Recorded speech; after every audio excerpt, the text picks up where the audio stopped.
Alors, bonjour à tous et à toutes. Donc, il est 14h04, donc nous allons démarrer. Les gens arriveront au fur et à mesure. Donc, pour cette controverse de début d'après-midi. Alors, moi, j'ai l'honneur de vous présenter le monsieur au milieu qui est Julien Dury, donc journaliste qui va animer cette controverse. Et pour le présenter, parce qu'on dit un journaliste qui est ici, c'est super pour nous. Il est tombé dans la médecine tout petit puisque ses parents étaient tous les deux médecins. Mais on dit souvent que c'est de parents à enfants, mais pas toujours. Quelquefois, il y a une résistance. Donc on part vers d'autres chemins de traverse qui sont le journalisme. Et à un moment donné, on recroise des informations de tout ce qu'on a eu quand on était enfant. Et du coup, il s'est toujours intéressé à la santé. Il a suivi dernièrement. C'est comme ça qu'il est arrivé jusqu'à nous, avec Gaël Guénaud et Pierre Paulès, un DU de santé, journalisme médical, où il y a aussi bien des journalistes que des médecins qui s'intéressent donc au journalisme. Donc je vais laisser tout de suite la parole donc à Julien Dury pour animer cette controverse sur le raisonnement. Merci Véronique. Ça fait un peu bizarre d'être le sujet de cette présentation parce que de toute façon, c'est vraiment pas moi qui vais être au cœur de la discussion ici. C'est vous, Thierry Pellaccia, vous, Dominique Biaran, sur ce sujet du faut-il enseigner le raisonnement clinique dans les formations aux soins d'urgence. Alors, j'ai cru comprendre que c'était la première ou l'une des premières controverses de ces colloques qui était animée par un journaliste et pas par quelqu'un qui est du sérail, qui fait partie de ce monde de l'enseignement des soins d'urgence. La théorie étant que c'est bien parce que ça apporte un animateur qui a de la fraîcheur, qui n'a pas de parti pris sur les sujets, et c'est vrai. La réalité, c'est aussi qu'il y a encore quelques mois, quelques semaines même, je ne connaissais rien à ce sujet et que je ne maîtrise pas du tout cette question du bien fondé d'enseigner ou pas le raisonnement clinique. Je me suis quand même un peu renseigné quand j'ai reçu le programme de cette controverse. Après m'être beaucoup inquiété en lire l'intitulé en me disant « mais je ne comprends rien, je ne sais pas du tout de quoi il est question ». C'est rassurant, Dominique. Merci beaucoup. Hein. Je me sens beaucoup mieux maintenant.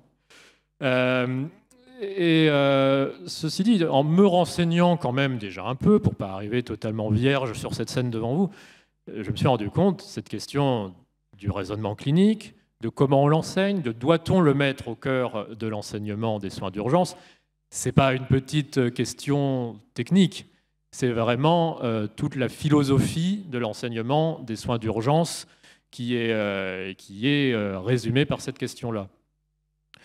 Donc, plutôt que essayer moi-même de vous expliquer ce que c'est que le raisonnement clinique, pour beaucoup, vous devez mieux le savoir, enfin, en tout cas, mieux le comprendre, mieux savoir en parler que moi, je vais laisser mes deux intervenants tour à tour donner leur position. Thierry, vous êtes favorable à un enseignement des soins d'urgence qui soit vraiment basé sur cet enseignement du raisonnement. Dominique, vous, ça n'est pas votre position de ce que je comprends, et notamment parmi l'alternative à cet enseignement du raisonnement, il y a enseigné plutôt ce qu'on appelle des arbres décisionnels, des arbres de décision qui sont des parcours, j'allais dire intellectuels, je ne sais pas si c'est le mot, mais pour que les élèves vont ensuite pouvoir mobiliser de manière extrêmement cadrée. Enfin, je me retrouve, par exemple, par rapport devant quelqu'un qui est allongé par terre, inconscient, et je sais que je vérifie d'abord ça, je suis une sorte de chemin, d'algorithme. Si je voulais caricaturer, je dirais, vous voulez transformer les élèves en robots, je pense que ce n'est pas tout à fait ça non plus. Si. C'est ça, vous aimez les robots? Bon, vous allez nous le dire, mais d'abord, on s'est mis d'accord, je vais laisser Thierry exprimer sa position pro-enseignement du raisonnement clinique. L'idée, c'est que tour à tour, vous nous faites chacun une présentation d'une vingtaine de minutes. Le jeu étant, personne n'interrompt personne, surtout pas moi. Et ensuite, après, on en sera à peu près à la moitié de cette controverse, une petite moitié, on entrera dans une discussion entre vous deux. Le but, c'est que moi, je parle le moins possible, mais si jamais le débat tombe un peu, ou si vous avez envie de vous entretuer, je serai là. Et après, je dirais, une demi-heure de discussion, on pourra, pour la dernière demi-heure, les dernières 20 minutes, faire intervenir le public, parce que je suis sûr que dans ce public, il y aura beaucoup de gens qui auront des choses à dire et des questions à poser. Thierry, je vous laisse commencer par votre présentation, histoire de rendre un peu concrète cette question du raisonnement.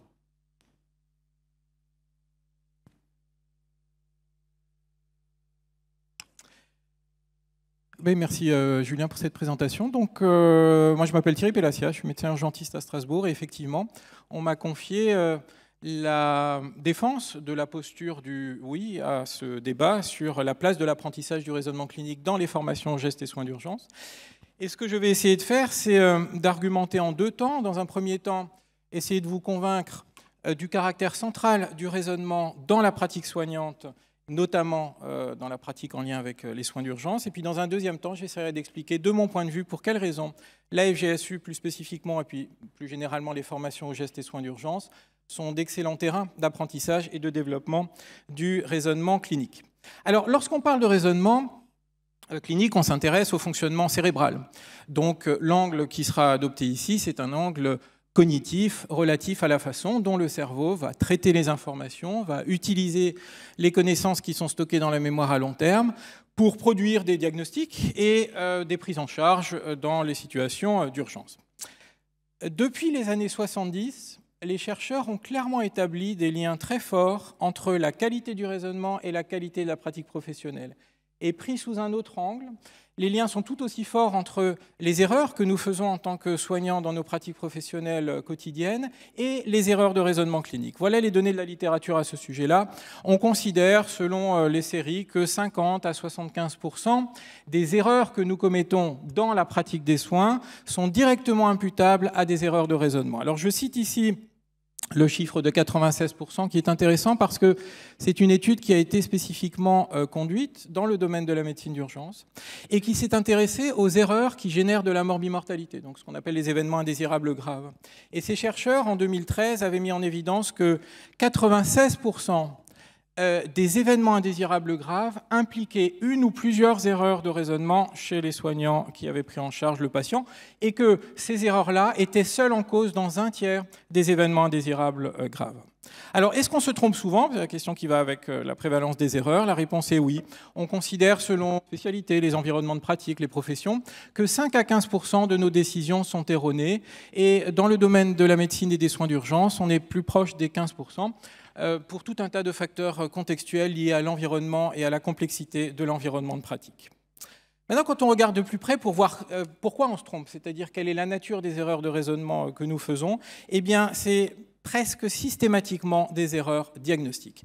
Alors le terme de diagnostic, comme à chaque fois qu'on forme au raisonnement clinique, c'est important de rappeler qu'il doit être pris dans un sens très large et que le diagnostic médical est une vision très restrictive de la tâche des soignants. Diagnostiquer, c'est reconnaître ce qui se passe dans une situation donnée. Un soignant, quel qu'il soit, ne peut pas agir sans reconnaître dans quelle situation il est. Donc, la tâche diagnostique, c'est une activité permanente chez tous les professionnels de santé, chez tous les soignants.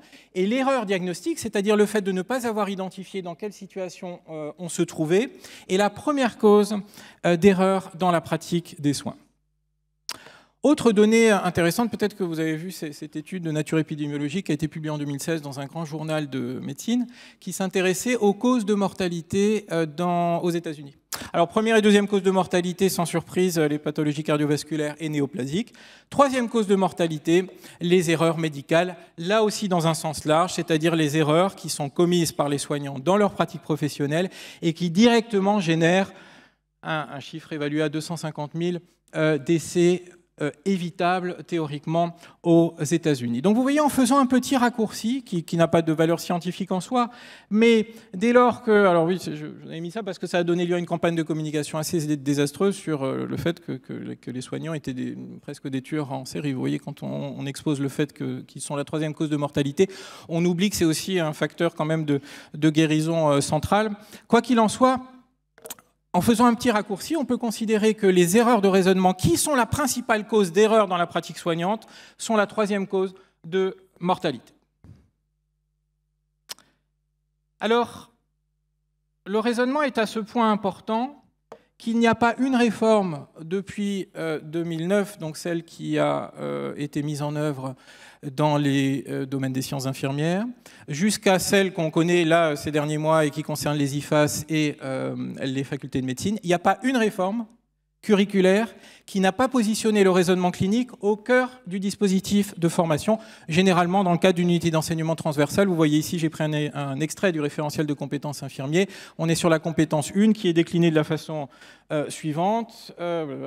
Évaluer les besoins de santé d'une personne en utilisant un raisonnement clinique. C'est dans les premières lignes du référentiel de compétences. On retrouve la même chose dans le référentiel relatif à la réforme du deuxième cycle, où là aussi, l'apprentissage systématique du raisonnement clinique est considéré comme l'un des 3 leviers de l'apprentissage.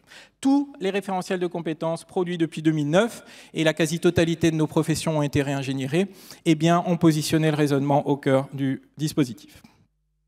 Alors, on pourrait se dire, c'est d'ailleurs ce qu'on s'est longtemps dit, que le raisonnement clinique, c'est une capacité qui est mobilisée lorsqu'on doit résoudre un problème de santé et que la résolution des problèmes de santé, eh ben, c'est la confrontation avec le patient. Autrement dit, que c'est une aptitude, une capacité qui se développera de façon toute naturelle lorsque les étudiants seront immergés en terrain de stage, puisque de toute façon, ils n'auront pas d'autre choix que de raisonner pour produire des décisions et pour produire du soin. C'est en partie vrai. En partie vrai, parce qu'on ne peut pas nier que la plupart d'entre nous ici n'a jamais été explicitement formé au raisonnement clinique, et pourtant on soigne. Le problème, c'est ce chiffre qui est évidemment vu comme ça inquiétant. Qu'est-ce qu'il désigne? Il désigne la proportion d'étudiants qui, dans une promotion donnée, se retrouvent tous les ans en difficulté de raisonnement clinique. Là aussi, les valeurs changent d'une série à l'autre. On se situe entre 5 et 30% d'étudiants d'une promotion qui se retrouvent en difficulté de raisonnement clinique, qui seront diplômés en difficulté de raisonnement clinique, parce qu'on ne guérit pas spontanément des difficultés de raisonnement sans remédiation. Remédiation, c'est les techniques de traitement de ces difficultés-là. Il n'y a pas de guérison spontanée. Donc tous les ans, un soignant sur 6 qui est mis sur le marché des soins est en difficulté de raisonnement clinique et soignera toute sa vie en difficulté de raisonnement clinique. Donc non, ça ne viendra pas tout seul chez tout le monde. Maintenant, j'aimerais vous parler de comment se fait l'apprentissage du raisonnement clinique. Pourquoi est-ce qu'il se développe chez certains et chez d'autres non? Il est clair que le développement du raisonnement repose sur le fait de vivre des expériences. Que ce soit des expériences en milieu authentique, donc ça c'est le milieu de stage, que ce soit des expériences en milieu semi-authentique, comme l'environnement simulé, que ce soit des expériences en milieu académique, comme par exemple des cas cliniques. Donc la base, effectivement, c'est d'être confronté à des patients simulés ou réels. Mais ça ne suffit pas. Ça ne suffit pas parce que sinon, le raisonnement de tout le monde se développerait et puis tout le monde deviendrait compétent par la simple immersion en stage.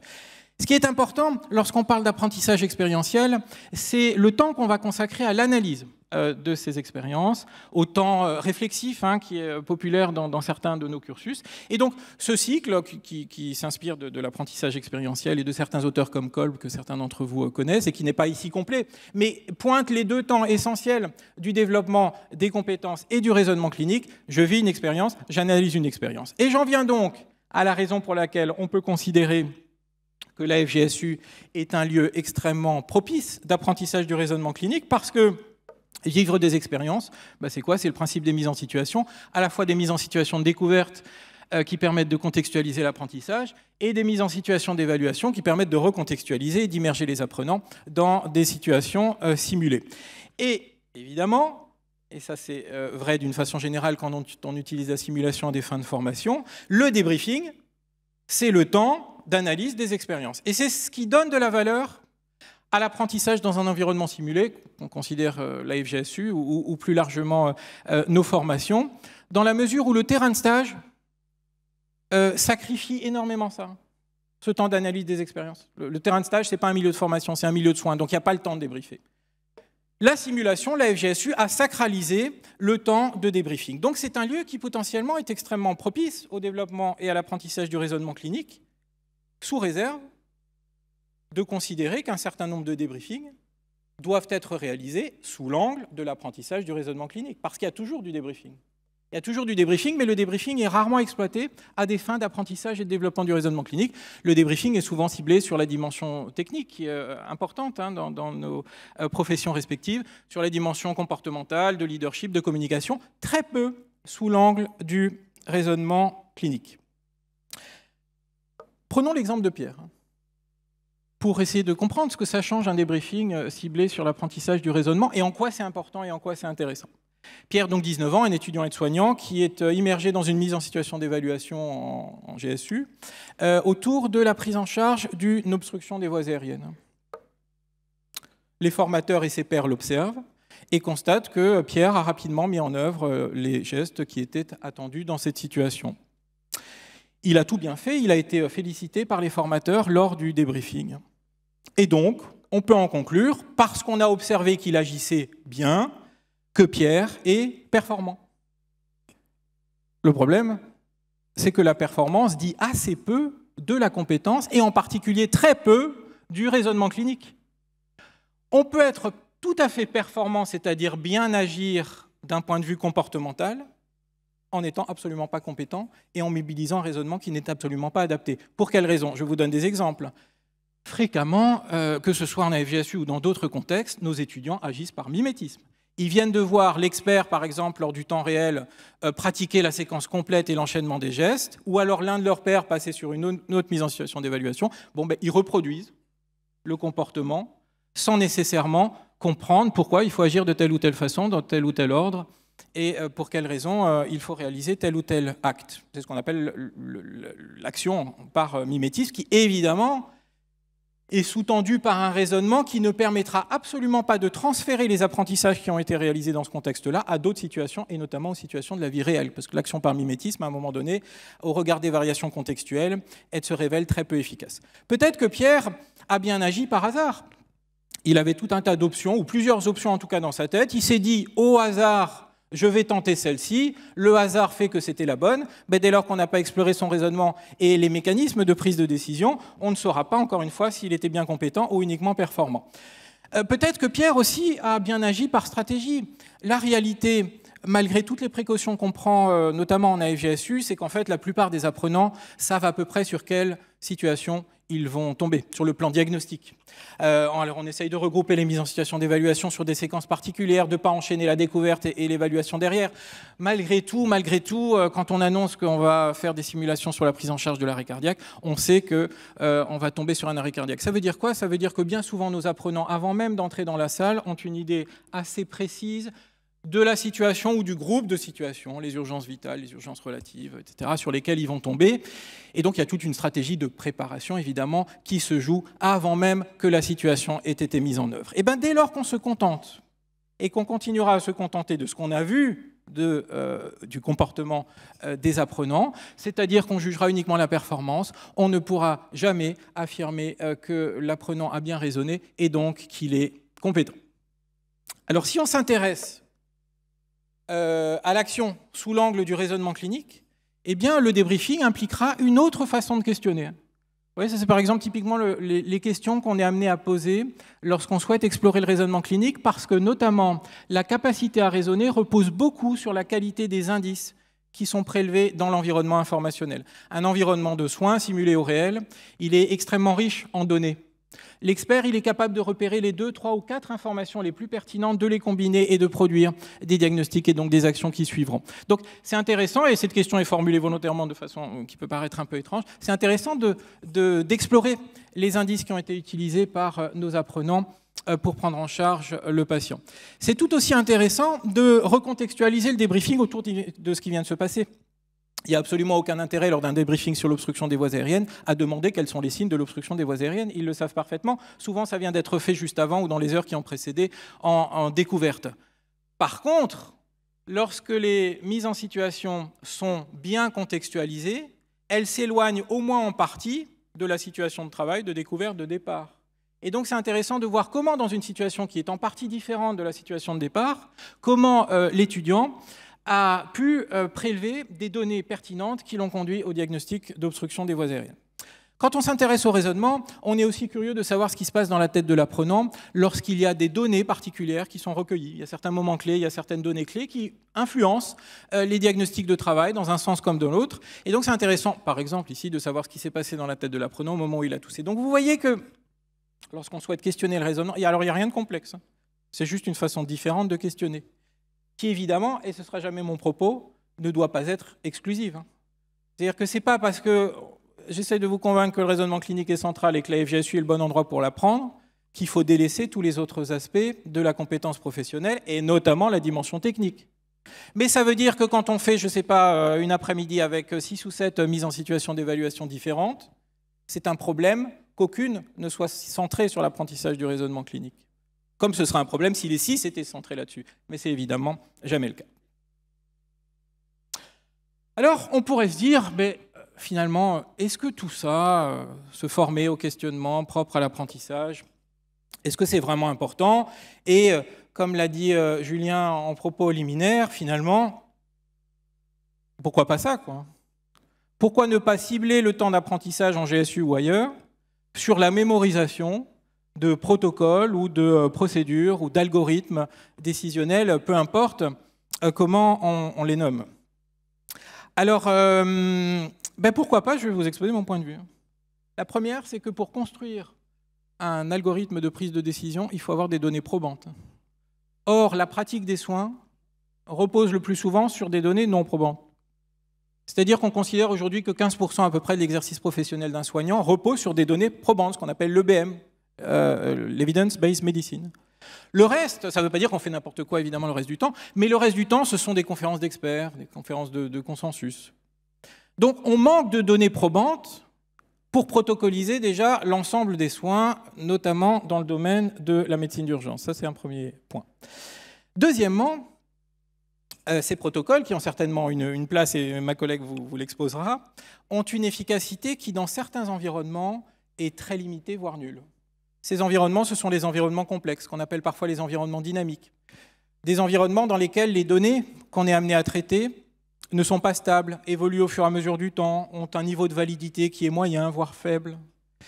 Bref, l'environnement de pratique des soins, et notamment des soins d'urgence, qui sont des milieux très complexes au regard de ces différentes caractéristiques. Et bien, dans ces environnements-là, il a été mis en évidence pour tout un tas de raisons que le recours au protocole sur des situations complexes est associé à une efficacité qui est limitée. Et quand bien même l'usage du protocole se révélerait efficace, que ce protocole soit mémorisé dans la mémoire à long terme sous la forme de tiroirs dans la tête de l'apprenant ou que ce soit dans un classeur de protocoles, encore faut-il sortir le bon au bon moment et au bon endroit.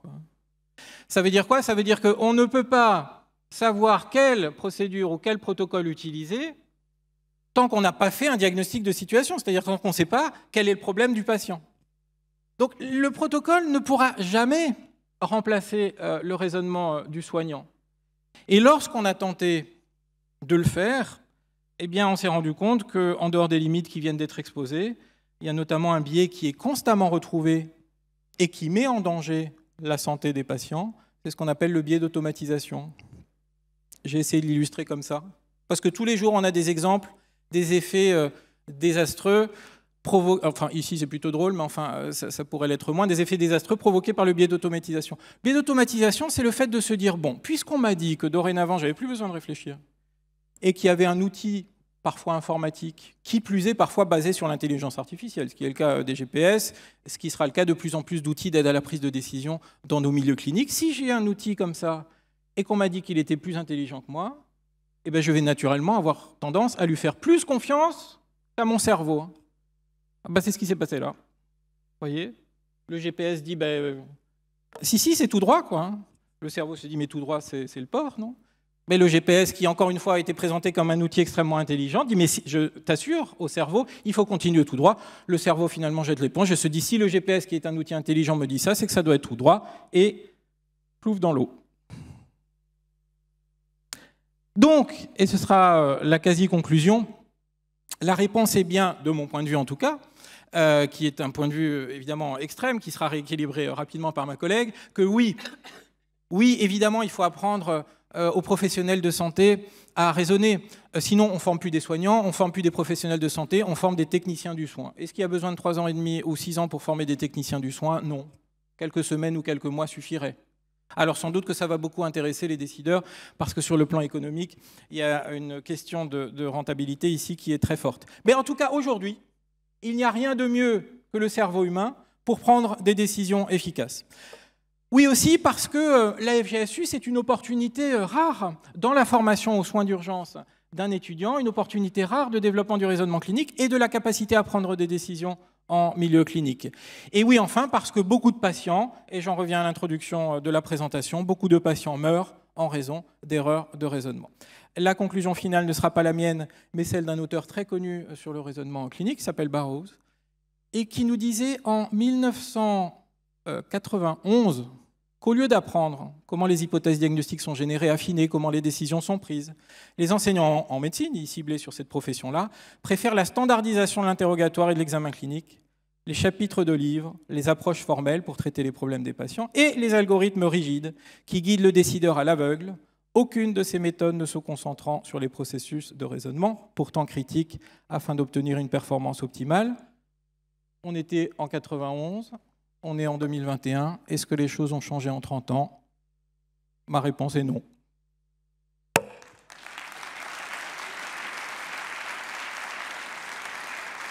Bon, merci Thierry. Je vois que vous êtes très applaudi. Je ne sais pas si c'est juste pour votre talent de présentation. Ce que je peux dire, c'est que moi, sans prendre parti, ce que j'apprécie dans votre présentation, c'est de mieux comprendre comment concrètement, on peut enseigner quelque chose d'aussi complexe que cette notion de raisonnement clinique. Dominique, c'est à vous de prendre la parole. Thierry a dit les protocoles, on pourrait dire les algorithmes, ne pourront jamais remplacer le raisonnement clinique, l'enseignement en tout cas.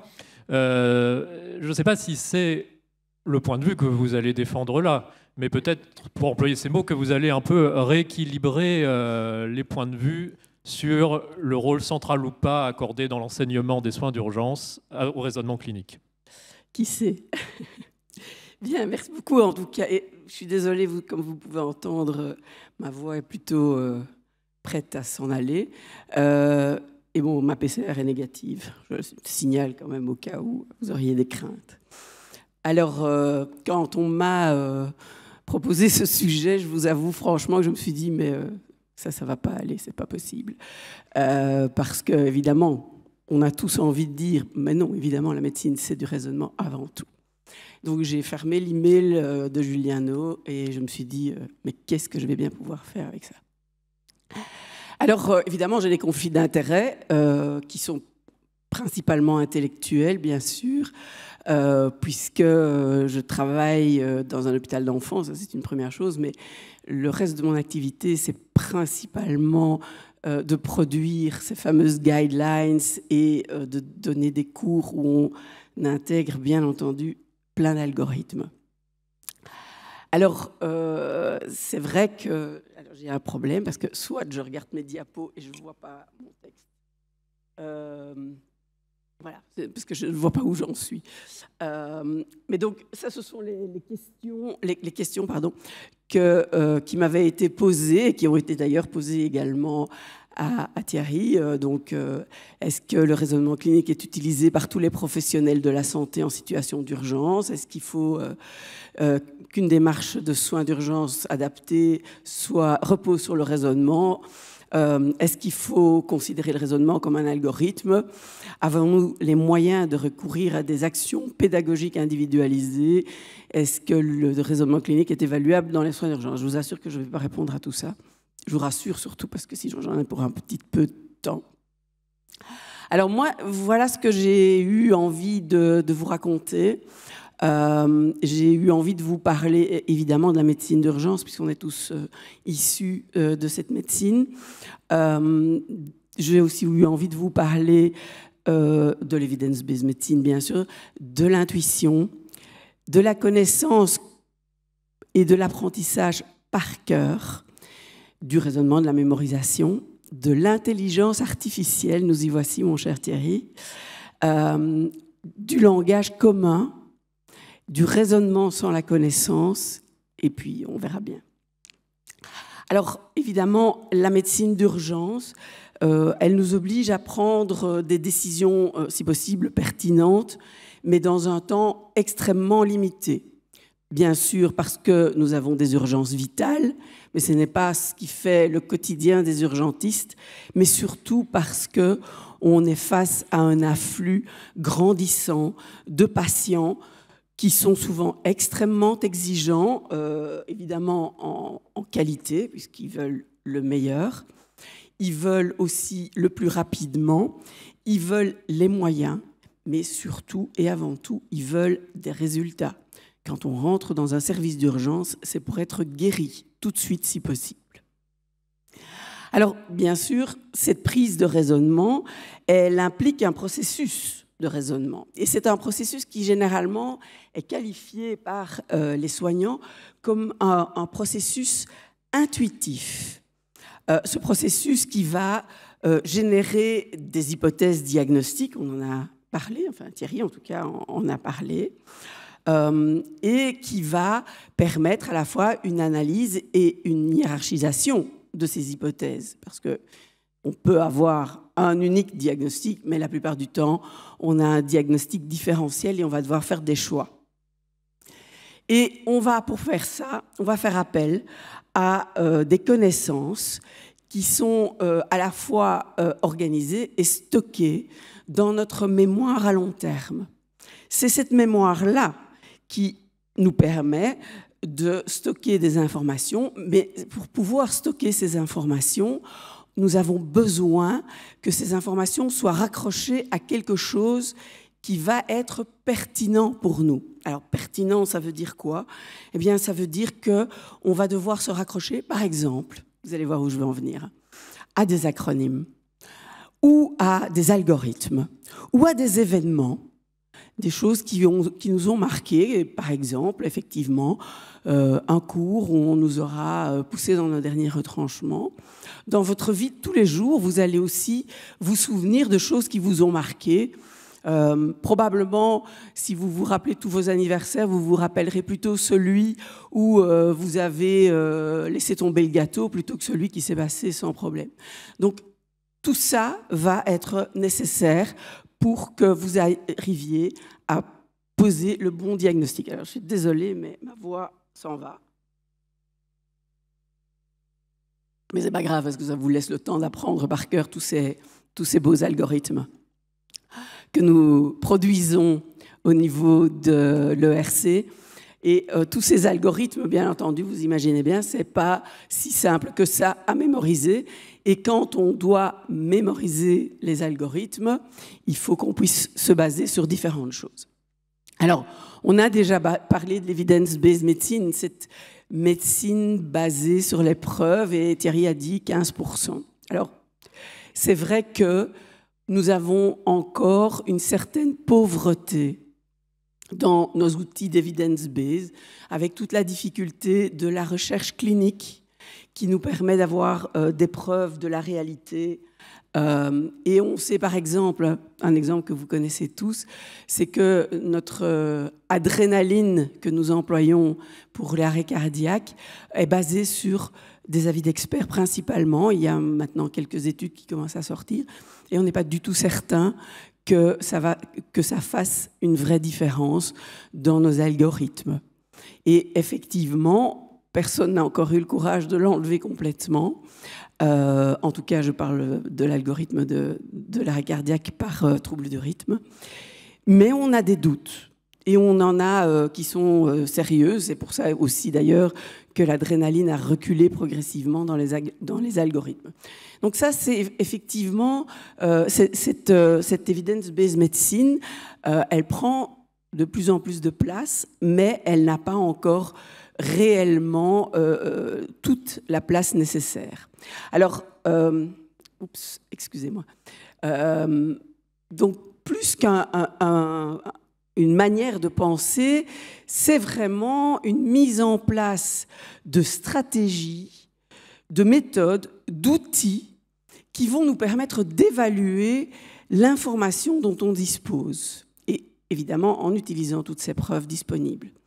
Ça permet en fait de calibrer notre confiance en l'information et de prendre les meilleures décisions, éclairées, réfléchies et, si possible, fondées. Alors vous me direz, finalement, elle est d'accord avec son collègue, ce qui est probablement aussi quelque part relativement vrai. Alors, vous allez voir quand même que je vais aller sur un autre chemin. On sait que tous les êtres humains, ils font des choses qui sont basées sur les informations qu'ils recueillent.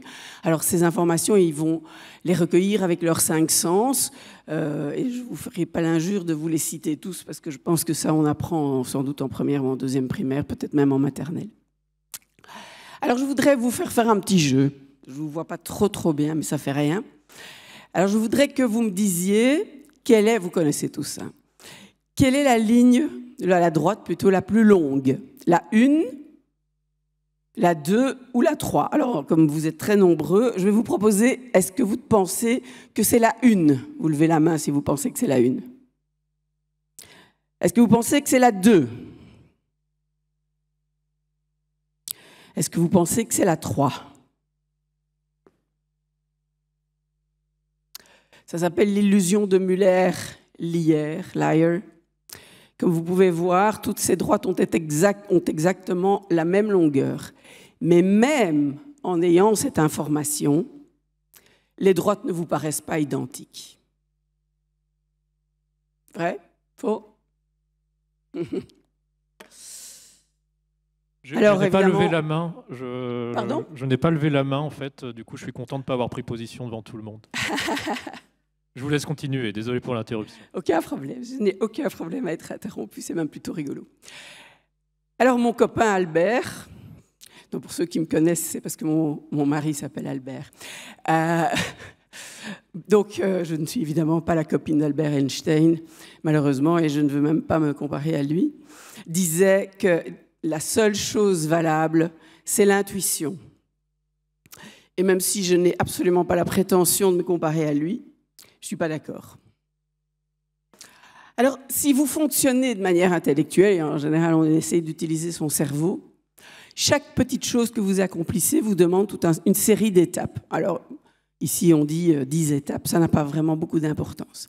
Mais si vous passez de la première étape à la 10e étape, les gens disent que vous êtes intuitif. Alors en fait, l'intuition, ce n'est pas une dimension différente de la perception. Vous ne faites pas appel à une espèce de science infuse qui vous donne les réponses. J'ai cru ça pendant longtemps.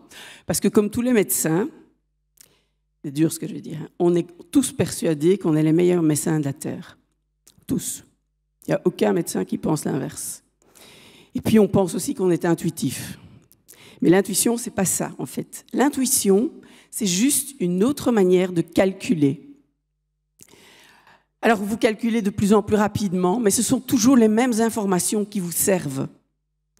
Et quand votre cerveau devient plus intuitif, eh bien, vous percevez mieux ce qui se passe, mais en réalité, vous faites toujours la même chose. Alors, pour les plus âgés d'entre vous et moi d'ailleurs, j'étais regardée, mais c'était dans le train, j'ai pas réussi à télécharger une image. On avait des vieux Nokia 3310 indestructibles, avec 10 touches. Je pense pas qu'il y en avait plus, peut-être 11. On les gardait quelques années. Et puis, on est passé à des téléphones beaucoup plus complexes qu'on a appelés des smartphones, donc des téléphones intelligents, smart. Et puis, on est passé à des iPads et puis d'autres choses. Et en fait, on n'a pas fait, nous en tout cas, pas de découverte. On a simplement appris à mieux utiliser et puis on a absorbé les informations. Ce qui nous a permis d'utiliser nos iPhones, nos tablettes, nos iPads, etc. de plus en plus facilement. De temps en temps, on se bat bien un peu avec eux, évidemment, parce qu'on ne pousse pas sur la bonne touche, mais dans l'ensemble, on y arrive tous.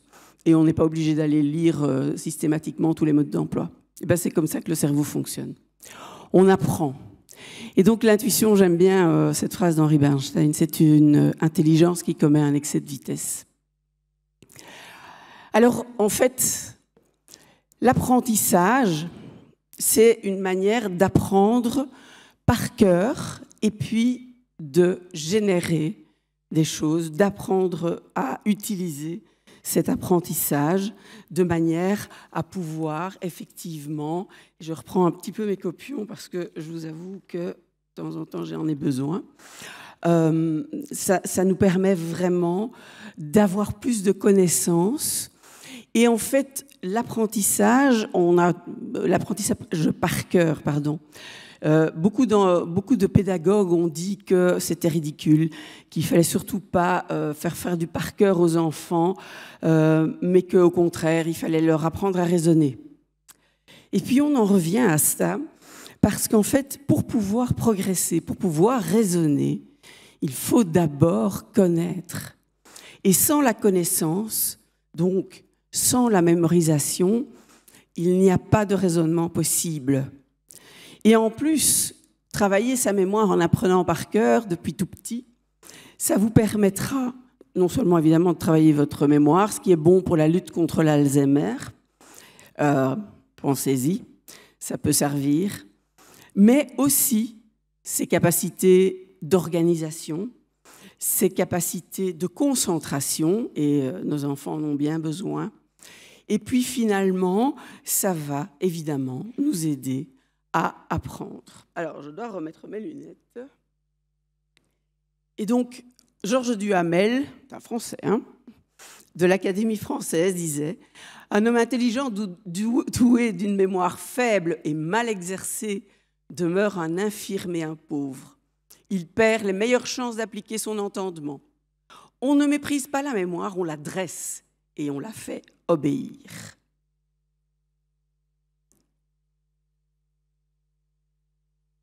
Alors la suite est encore pire. Alors oui, on est des êtres doués d'intelligence, mais qu'on le veuille ou non, l'intelligence artificielle est là. Et il va falloir qu'on s'y fasse. Alors, l'idée de l'intelligence artificielle, évidemment, c'est de délester le personnel médical de tâches cognitives ingrates et fastidieuses, qui sont donc évidemment mangeuses de temps, pour augmenter le rendement, parce qu'hélas, c'est des choses qu'on nous demande de plus en plus. Et puis, parce qu'on n'a pas vraiment le choix, parce que quand on a 200 ou 300 patients qui viennent par jour, voire plus pour les grands centres, eh bien, il faut avaler tout ça. Et comme disaient des infirmières chez moi, parce qu'en réanimation, on disait on n'est pas assez nombreux, on ferme des lits. Elles disaient mais nous, aux urgences, on ne met pas fermé sur la porte. Et donc, on est bien obligé, même si on n'est pas assez nombreuses, de voir tout le monde et de prendre tout le monde en charge. Et donc, oui, on va avoir besoin d'aide et je pense qu'on n'est encore que tout au début. Alors, en fait, nos cerveaux sont finis. Ils ont besoin d'aide parce que nous ne sommes pas capables de générer un nombre très important d'opérations cognitives simultanées. Tout comme quand on calcule, on peut faire du calcul mental, mais on ne peut pas faire des opérations extrêmement complexes, à part quelques génies du genre, je ne sais pas si c'était Marathon Man, je pense, qui, dans ce film, qui était capable de faire des opérations extrêmement compliquées. Après, c'est un film, mais c'était basé sur des histoires vraies. Et donc, l'intelligence artificielle va nous aider à gérer ce problème de finitude de notre cerveau et à nous permettre de réaliser des choses plus rapidement et évidemment avec moins d'erreurs. Alors, je ne sais pas si j'ai encore un peu de temps. Quand je me suis attaquée à vous avez encore 5 minutes. D'accord. Si ça vous va. 5-6 minutes. Mais je vais quand même vous dire, l'intelligence artificielle, je vous avoue franchement que je savais bien ce que c'était, mais enfin c'était assez flou. Et puis je me suis mise à lire des articles, il y a énormément d'articles médicaux sur l'intelligence artificielle. Et puis je me suis aperçue qu'en fait on parlait d'intelligence artificielle, de machine learning, de deep learning, etc. Et je me suis dit, tiens, c'est quoi ça? C'est pas la même chose. Alors bon, l'intelligence artificielle, on connaît tous, sont des ordinateurs qui sont capables d'effectuer des tâches qui normalement requiert une intelligence humaine. Alors, le machine learning, c'est la détection automatique de patterns qui sont utilisés dans la décision ou dans la prédiction et qui débutent au hasard et qui vont s'améliorer au fur et à mesure qu'on fournit des informations pertinentes. C'est par exemple la lecture de radio, les alertes cardiovasculaires sur certains de nos moniteurs, c'est les détections d'algorithmes qui permettent de détecter des sepsis. Et puis le deep learning, évidemment, ce sont tous des concepts terriblement similaires, mais ce sont des fonctionnalités qui permettent d'utiliser des concepts beaucoup plus complexes et beaucoup plus abstraits et qui vont en fait utiliser un grand nombre d'entrées, qui vont les faire passer par un grand nombre de couches. Et j'ai lu quelques articles où je peux vous dire que je pensais que je n'avais pas vraiment compris grand-chose et qu'il y avait des gens beaucoup plus intelligents que moi parce que après 12 pages de calcul et d'intégrale, je n'étais pas sûre d'avoir tout compris.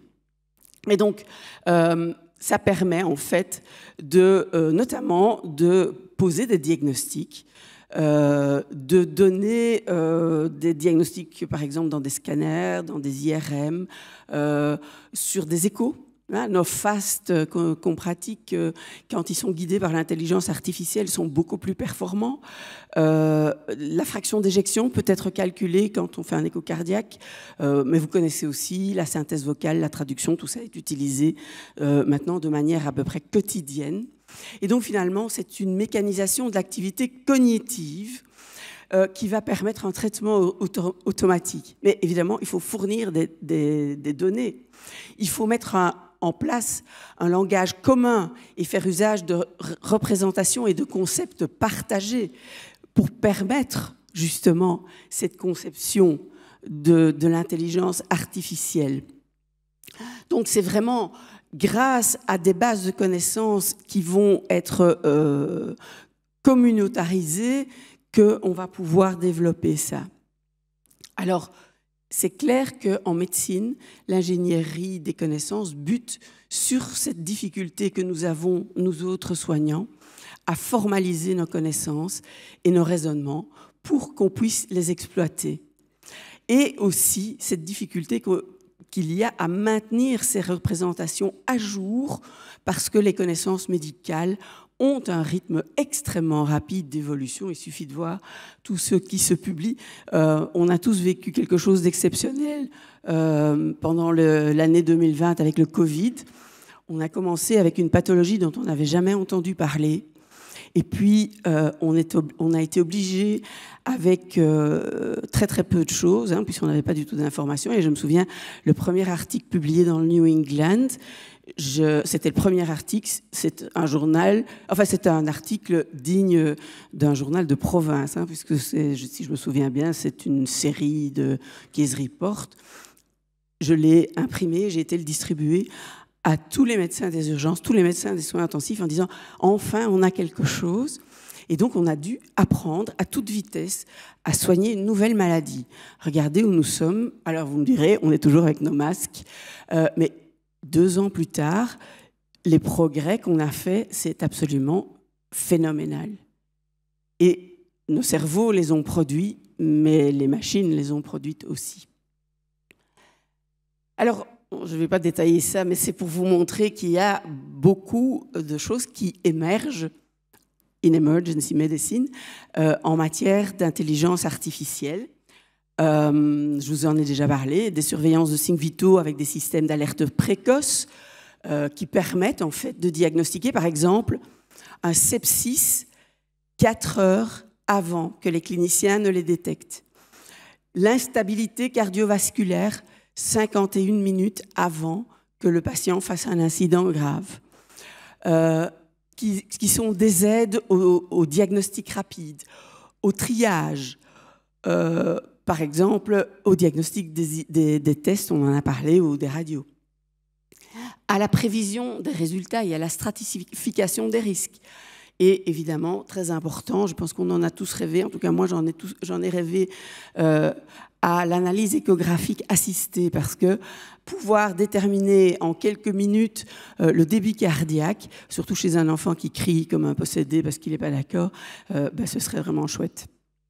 Alors, je n'ai pas vraiment répondu aux questions de Julien, je pense, mais est-ce qu'on doit apprendre les algorithmes ?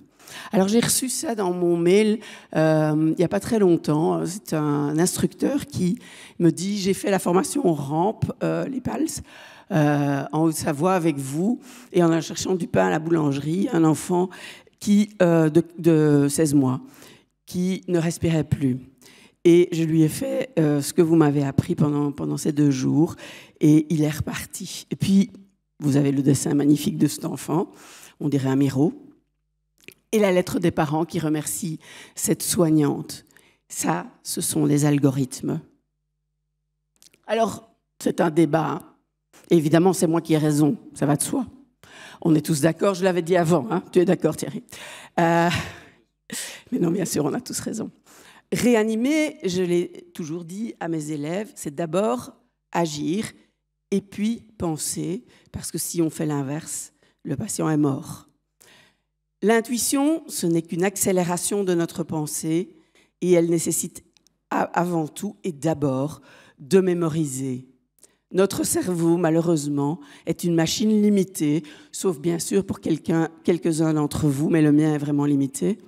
Et donc, nous devons nous préparer à développer nos performances pour être capables de générer et puis d'utiliser l'intelligence artificielle qui est à nos portes, que nous le voulions ou non, sans se faire engloutir. Voilà, j'ai fini.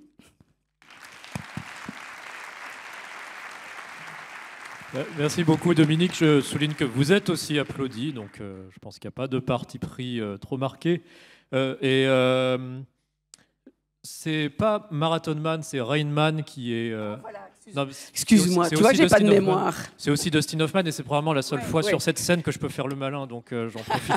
Mais écoute, merci beaucoup, je note ça dans ma mémoire, l'autre là, celle la plus profonde. Bon, écoutez, votre présentation n'est pas forcément en opposition frontale avec celle de Thierry. Mais Thierry, je vais me tourner vers vous et vous poser une question qui finalement n'est pas forcément explicitée. C'est l'enseignement de ces algorithmes. Est-ce que vous êtes contre? Parce que de ce qu'on entend dans la présentation de Dominique, moi qui suis profane, ça ne me semble pas idiot de dire... Merci quand même. Non mais attendez déjà de Dominique d'entendre ce que je veux dire, parce que ça se trouve, j'ai rien compris à ce que vous avez dit et je vais mal le répéter. Ah, ça c'est pas sûr. Donc ça me semble pas imbécile, idiot, de se dire les soignants vont être confrontés à des situations d'urgence où émotionnellement ils vont être mis à rude épreuve, ils vont s'affoler, aussi bons soient-ils, aussi brillants soient-ils. Est-ce que ça n'est pas bienvenu de leur enseigner, ne serait-ce que sous forme de béquilles, des algorithmes tout faits, des chemins tout faits qui vont leur permettre, sans qu'ils n'aient pas à exercer le raisonnement, mais en tout cas d'avoir quelque chose à se raccrocher dans ces situations d'urgence. Donc je vous repose la question, est-ce que vous êtes opposé à l'enseignement de ces algorithmes dans l'enseignement des soins d'urgence? Mais je n'y suis pas opposé dès lors qu'on ne donne pas à l'apprenant l'illusion que l'algorithme viendra remplacer son cerveau. Et je trouve que l'image de la béquille que vous utilisez est tout à fait parlante dans la mesure où un algorithme reste dans ce qui relève de la définition de la compétence, je la cite volontairement parce que Jacques Tardif est l'un des grands invités de ce colloque, reste ce que Tardif appelle une ressource externe. Une ressource externe, c'est l'un des éléments structurants de la compétence, mais en aucun cas quelque chose qui pourrait, à elle seule, faire la compétence du soignant. Donc une béquille, dans des situations particulières, couplées à un raisonnement adapté. Les algorithmes sont également des outils dont la valeur est présentée souvent dans les hôpitaux comme étant des éléments qui favorisent l'homogénéisation des pratiques, qui favorisent justement, Dominique a insisté sur ce point, l'actualisation des connaissances et des pratiques, qui parfois présentent chez chacun d'entre nous des écarts au regard de l'avancée rapide de la production scientifique. Donc, oui, les algorithmes ont une place à la fois dans l'apprentissage et dans la pratique professionnelle, mais pour ce qu'ils sont, des outils d'aide à la prise de décision, et c'est dans cette catégorie-là qu'il faut, selon moi, les ranger. Dominique, déjà, si vous voulez répondre de vous-même à Thierry, n'attendez pas que je vous pose des questions, vous pouvez passer par-dessus moi. Mais là, pour cette fois, je vous pose la question. Est-ce que vraiment il y a un désaccord entre vous dans ce que vous exprimez sur le sujet? Est-ce que vous êtes pour mettre les algorithmes beaucoup plus au cœur de l'enseignement des soins d'urgence par rapport à ce que dit Thierry? Alors, je pense que ce n'est pas vraiment un débat très, très intéressant, dans la mesure où on est tous clairs, on essaye quand même d'avoir des gens intelligents, capables de raisonner, mais en même temps, on sort du Moyen-Âge de la médecine où justement on avait des experts, parfois un peu pédants, qui savaient tout mieux que tout le monde et qui se permettaient de changer les choses parce qu'ils avaient l'habitude, etc.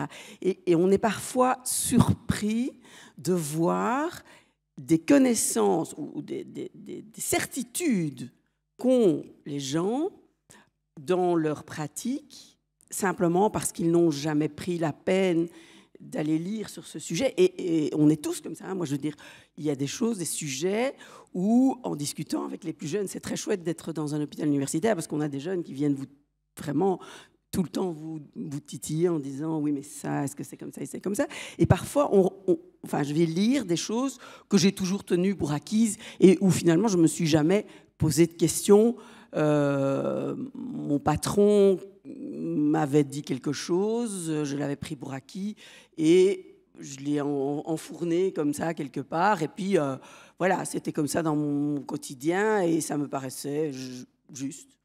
Jusqu'au moment où je me suis dit, mais tiens, vraiment, est-ce que c'est comme ça? Et où je suis allée lire, et où je suis allée fouiller, et je suis allée creuser. Mais ça prend du temps, tout ça. Hein. Ça prend des heures, souvent, hein, de faire de la littérature, comme on dit. Et de m'apercevoir que c'est faux, ou que ça ne sert à rien, ou que c'est une pratique totalement inutile. On a tous donné des tas de médicaments dont on sait parfaitement bien, et je ne parle pas de la chloroquine, qui ne servent à rien, rigoureusement à rien. Et j'ai parlé tout à l'heure de l'adrénaline, par exemple, qui est quand même un médicament qu'on connaît tous très bien, qu'on emploie depuis... Enfin, moi, je n'ai jamais connu 100. Et sans doute les plus jeunes encore moins. Il n'y a pas de littérature. Il y a des avis d'experts. Et que ça. Et donc, notre médecine est encore une médecine, tu l'as dit d'ailleurs, 15% d'evidence-based medicine sur tout ce qu'on fait. C'est encore une médecine très, très pauvre et nous devons l'améliorer. Et l'améliorer, ça passe par la systématisation. Parce que si chacun y va de sa petite chanson, et je l'ai dit tout à l'heure, on croit tous qu'on est les meilleurs médecins de la Terre, on ne fait pas du bon boulot. Cette idée, chacun est convaincu d'être le meilleur médecin. Ça me fait penser, j'ai discuté il y a quelques semaines de ce débat avec un ami médecin qui n'est pas urgentiste, et lui m'a dit, moi, à mon avis, c'est enseigner, enfin, ou en tout cas, encore une fois, c'est la nuance, mettre l'enseignement clinique au cœur, mettre le raisonnement clinique, pardon, au cœur de l'enseignement, ça me semble très bien pour les plus brillants. Ensuite, dans leur pratique, à partir de ce qu'ils auront appris, ils s'épanouiront au mieux dans leur activité, mieux que si on leur enseigne surtout des algorithmes. Mais le problème, c'est que tout le monde n'est pas le plus brillant. Et est-ce que c'est pas non plus l'enseignement de la systématisation, comme l'évoque Dominique, une voie plus réaliste que la vôtre, Thierry, qui est de dire qu'il faut vraiment pour tout le monde mettre le raisonnement clinique au cœur des choses. Eh bien, je ne pense pas. Dites-moi si je vous caricature. Bah, forcément, un débat, on est en partie dans la caricature. Mais on peut faire appel, pour répondre à votre question, à différents concepts. Celui qui est intéressant, je trouve, quand on s'intéresse à la protocolisation des soins, c'est la didactique professionnelle, que certains connaissent peut-être parmi vous. La didactique professionnelle, c'est un courant de l'analyse de l'activité, de l'analyse du travail. Et la didactique professionnelle repose notamment sur l'idée, qui est aujourd'hui largement admise et couramment démontrée, qu'il y a toujours un écart entre la prescription, c'est-à-dire ce que les managers, par exemple, disent à l'agent qu'il faudrait faire, et qu'en didactique pro, on appelle le travail prescrit, et la réalité de l'activité, donc qu'on appelle le travail presté. Donc une différence entre la tâche, prescription, et l'activité, c'est-à-dire ce qui est vraiment réalisé. Et justement, cette part de différence qui fait le cœur de la compétence, d'après les didacticiens professionnels, ne peut pas être systématisée, ne peut pas être protocolisée, parce qu'elle repose notamment sur les capacités qu'ont et qu'a le cerveau humain à s'adapter aux spécificités du patient, aux spécificités contextuelles. Et la didactique professionnelle, je la cite volontairement par rapport à votre question, parce qu'elle s'est intéressée à des milieux dans lesquels les niveaux de qualification sont parfois très faibles, et ils ont mis en évidence que même dans ces milieux-là, donc avec, je ne sais plus l'adjectif que vous avez utilisé pour qualifier des populations peu éduquées, même dans ces milieux-là, cet écart est toujours important et il y a en permanence une adaptation de l'être humain par rapport à la prescription qui fait sa compétence. Je crois que j'avais dit des gens plus ou moins brillants et ma question était plutôt au sein d'une population, d'un public de soignants, mais c'est vrai que j'aurais pu élargir en soulignant que le public des formations aux soins d'urgence, ça n'est pas que des soignants. De ce que j'ai compris, c'est toute une catégorie de ces formations qui sont destinées justement à des non-professionnels de santé, voire non seulement des paramédicaux, mais des administratifs. Et ce que vous me dites, c'est que même pour ces publics-là, qu'il ne s'agit pas de qualifier de moins brillants, pas du tout, hein, mais plutôt de gens qui ne sont pas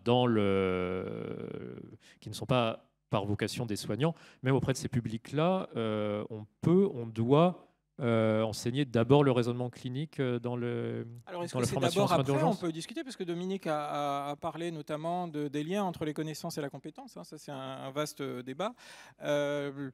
La posture de beaucoup d'éducationnistes, c'est de considérer qu'il ne faut pas dissocier l'apprentissage des connaissances de l'apprentissage du raisonnement.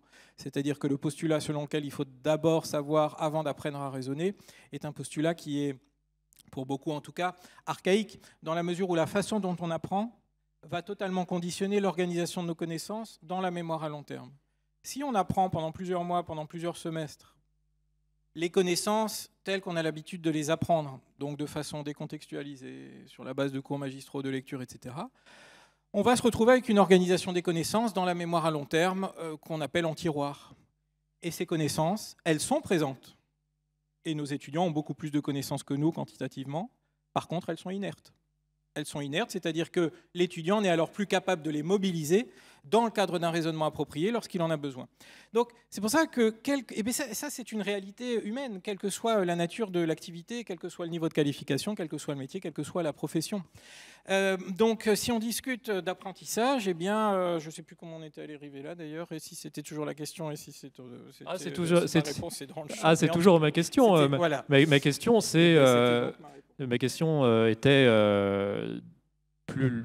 la question est encore une fois celle de l'apprentissage du raisonnement clinique, mais au-delà, plus largement, c'est celle de la standardisation de ce qu'on enseigne auprès de différents publics. Donc, Non, mais il faut aussi voir qu'on n'apprend plus comme la manière à laquelle Thierry fait allusion, c'est-à-dire que les conférences, je veux dire les lectures, comment est-ce qu'on dit ça en français, les cours magistraux et les diapos, pas celle-là, mais les cours où on fait avaler 250 diapositives aux étudiants et où il n'y a aucune... mais ça, oui, on est tous d'accord, ça ne sert à rien.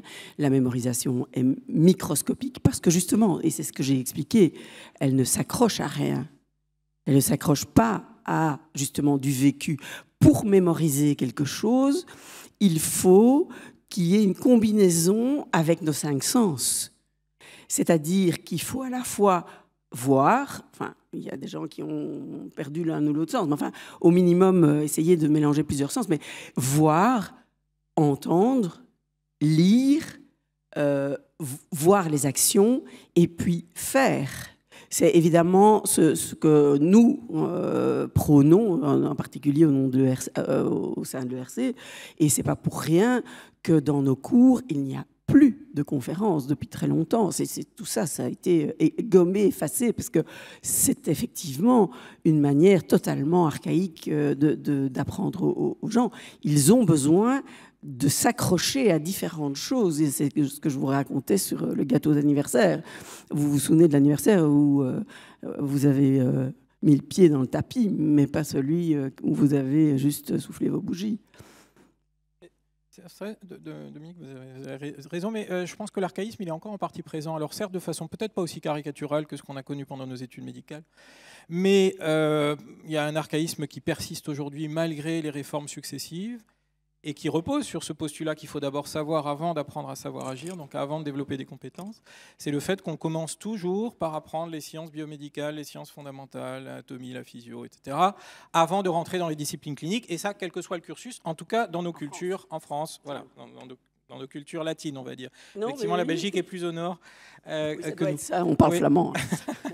Non, mais c'est vrai qu'il y a vraiment une démarcation, hein.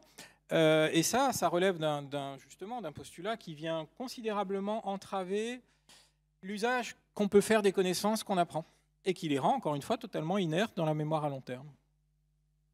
Je crois qu'on sort, ceci dit, un peu du cadre du débat, et c'est très bien parce que ça vous permet tous les deux de trouver un point d'accord, je pense. Je pense que tous les deux, vous vous accordez très bien sur la nécessité d'un enseignement concret, d'un enseignement basé sur le faire, comme vous dites. La question, c'est plutôt, c'est ce qu'a mentionné Thierry dans sa présentation, ce à quoi il a refait allusion là, c'est un enseignement qui est basé sur la mise en situation, le concret. Comment on fait pour qu'il soit ensuite le plus mobilisable dans la vie réelle par la suite, le plus et le mieux mobilisable. Et ce que dit Thierry, et c'est à son tour d'entendre un compliment de ma part, qui ne me semble pas non plus idiot, c'est ces algorithmes dont on parlait tout à l'heure, dont on parle beaucoup sur ce débat, oui, ils permettent d'avoir quelque chose à se raccrocher dans une situation d'urgence, mais ils font courir le risque d'avoir quelque chose à mobiliser, mais de ne pas bien le mobiliser. C'est ce que je comprends en tout cas. On va pouvoir tout de suite avoir une marche à suivre, mais en fait, rien n'indique que cette marche à suivre, le soignant l'emploiera à bon escient, parce qu'il n'aura pas été bien formé à faire le bon diagnostic dès l'origine. Et c'est là qu'on revient à la question du raisonnement clinique. Et ça, je ne suis pas sûr d'avoir entendu votre réponse sur ce point-là dans votre présentation. Sûrement que si, mais c'est ce que je disais en parlant d'intuition. Hein, parce que, en fait, la plupart des gens pensent qu'ils ont une certaine forme d'intuition. Et en réalité, l'intuition, elle est surtout basée sur les connaissances. Et ces connaissances, elles sont basées sur l'expérience. Et donc, les très jeunes médecins, en général, n'ont pas cette sensation. Et c'est quelque chose qui se développe au fur et à mesure, justement, qu'on a été confronté à des tas de situations qui vont faire qu'en fait, on va emmagasiner dans notre pauvre petit cerveau fini, hein, comme je vous ai dit, toute une série d'informations que l'on va processer. C'est du franglais, mais... et qui vont nous permettre de ressortir un certain nombre de choses. C'est pour ça que dans nos systèmes, actuellement, on a des juniors, des moyens, des seniors, et qu'on sait tous très bien, et il y a eu beaucoup d'articles qui ont été publiés, qu'il vaut mieux être malade le lundi à 9h que le dimanche à 2h du matin, ou le samedi à 3h de l'après-midi, parce que les personnes qui sont sur place sont des jeunes, qui ont moins d'expérience, qui ont donc moins de mémorisation et qui vont être obligés de travailler avec le peu qu'ils ont. Et donc l'idée, ce n'est pas d'avoir des experts 24 heures sur 24, parce que malheureusement, les experts en médecine sont encore des gens plus âgés et qu'à un moment donné, ils fatiguent un peu aussi, mais d'avoir des aides au diagnostic qui vont permettre à toute heure du jour et de la nuit d'avoir la même qualité de médecine. Parce que c'est quand même ça l'objectif. C'est pas de mettre des plumes à notre chapeau ou des médailles sur le revers de notre veste. On s'en fiche. Ce qu'on veut, c'est que les gens soient bien soignés. Ça pourrait, du coup, après, ça, c'est un point de vue personnel, je ne sais pas s'il est documenté, mais paraître un peu paradoxal de se dire qu'effectivement, lorsqu'on est face à un junior, un interne, on est moins bien cerné, parce que j'ai l'intuition, justement, qu'ils ont une meilleure connaissance des algorithmes que nous. Et en tout cas, qu'ils sont très up-to-date, puisqu'ils sont en cours de formation, et que donc, s'ils ont des bons formateurs qui sont dans un bon cursus, ils ont une connaissance. Et d'ailleurs, ils sont très friands de ces algorithmes, parce que, comme vous l'avez dit, leur intuition est sans doute en cours de développement, et donc ils demandent beaucoup de se rattacher à ces outils d'aide à la prise de décision, parce qu'encore une fois, ils pensent que pour eux, c'est le Graal dans la pratique soignante. Donc, ça veut bien dire que l'outil seul, mal utilisé, c'est-à-dire non intégré dans un raisonnement, ne produit pas de la qualité. Mais ça, Dominique, j'ai pas l'impression que vous dites l'inverse. Certainement pas. Mais je vous rappelle quand même qu'une semaine, ça compte 7 jours, 144 heures. Et que sur ces 144 heures, les heures ouvrables, comme on dit, ne font que... Alors chez nous, on a des contrats, les médecins uniquement, je vous rassure, de 44 heures. Chez vous, c'est 35 en plus. Donc ça fait pas beaucoup d'heures où tout le monde est à bord. Et tout le reste du temps, il faut compter sur quoi? Si je rectifie pas, je vais me faire gronder. C'est 48 pour nous, pour les personnels médicaux en tout cas. Ah oui, mais nous on a des contrats de 44 heures plus les gardes, je vous rassure. Je pense encore une fois qu'on sort un peu du cadre du débat, qui serait peut-être plus animé si on allait sur ce terrain-là.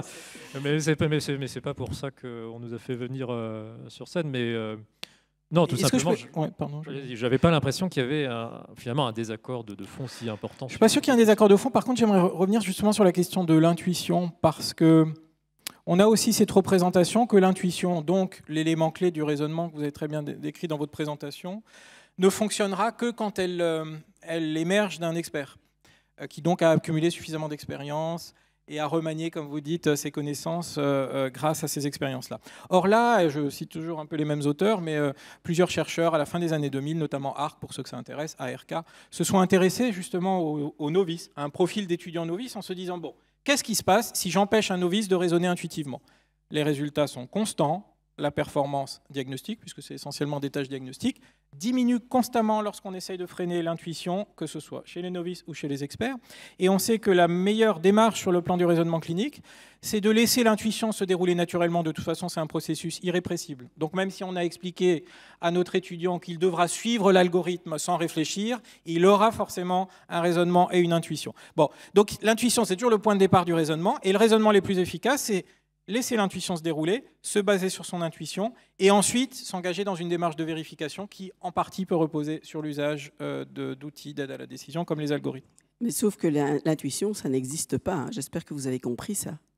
C'est un point de désaccord majeur. C'est un raisonnement. C'est un point c'est un raisonnement, voilà. C'est un raisonnement, mais quand on dit que ça n'existe pas, je pense que c'est qu'on a tendance à la refouler parce qu'il y a, de mon point de vue, ça n'engage que moi, une confusion entre l'intuition et l'instinct. L'instinct, c'est quelque chose qui est présent ou qui ne l'est pas. C'est quelque chose qui est inné. L'intuition, c'est toujours le fruit d'un apprentissage.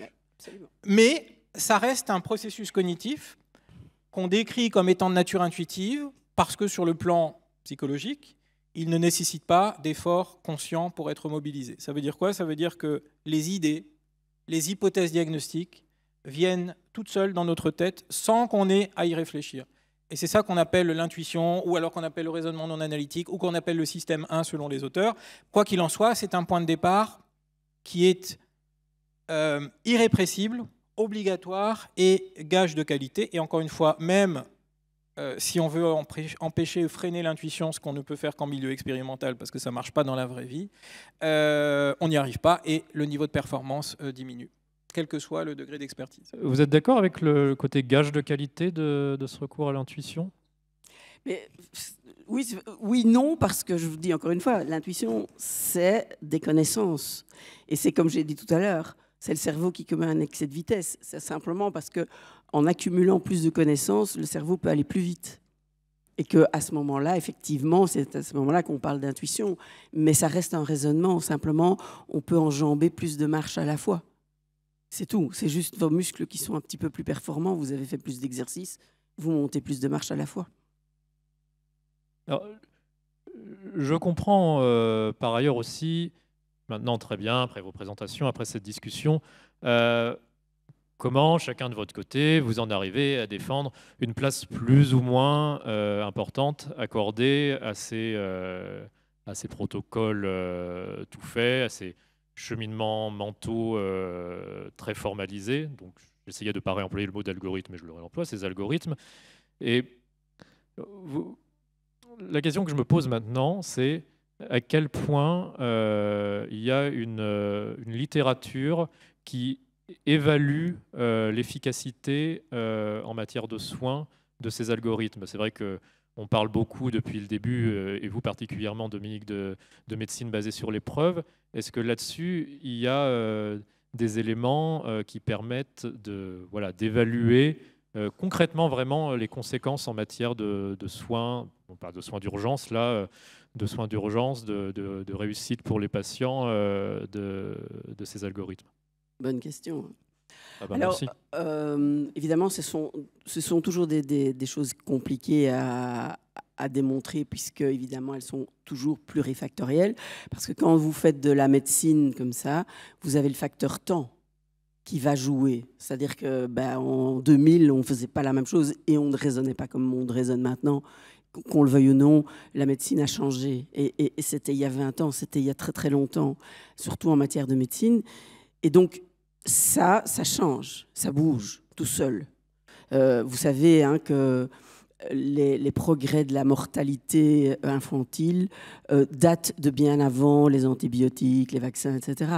Parce qu'il y a eu d'autres choses, comme la nutrition, comme l'hygiène, etc., qui sont arrivées avant. Donc, il se passe des choses. Et alors, la médecine vient ponctuer ces évolutions. Et donc, il y a des études qui ont regardé si le fait... vous savez, moi, je suis une aficionados de l'ILCOR et des guidelines, puisque je contribue à leur production. Et donc, on a regardé si ça avait changé quelque chose. Et oui, la mortalité sur arrêt cardiaque évolue avec le temps et l'application des recommandations a changé la mortalité. Après, est-ce qu'il y a que les guidelines? Ça, c'est beaucoup plus compliqué à démontrer. Et de nouveau, c'est sûrement multifactoriel parce qu'il y a la sensibilisation, il y a le fait qu'il y a plus de gens qui apprennent, plus de gens qui sont capables d'intervenir, d'autres choses en médecine qui vont changer ça. Mais oui, il y a effectivement des choses. De toute façon, l'évolution naturelle de la médecine, c'est de progresser. Et comme je disais tout à l'heure, ce sera avec ou sans nous. Parce que l'intelligence artificielle, elle est là. Et donc, moi, je préférerais que ce soit avec nous.